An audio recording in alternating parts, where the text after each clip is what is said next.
খুঁজে পাওয়া যাইতো, খুঁজে পাওয়া যাইতো।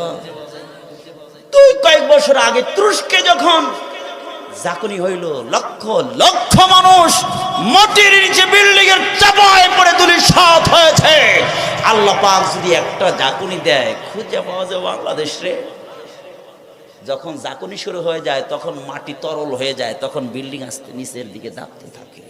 কারণ কয়েকশো ফিট নিচেই যান, তখন তেল পাইবেন, পানি পাইবেন, তরল পদার্থ, মাটি আর মাটি থাকে না, তখন নিচের দিকে দেখবে। আমার ভাইয়ারা, সময় খুব কম, রাত্রি গভীর হয়েছে। বন্ধু আমার মূল আলোচনায় চলে যায়। হযরতে হুদ আলাইহিস সালামকে পাঠায় দিলেন। হুদ পয়গম্বর এসে ডেকে বলে, ও আমার জাতিরা, আল্লাহ তাআলার সাথে শরীক করিও না।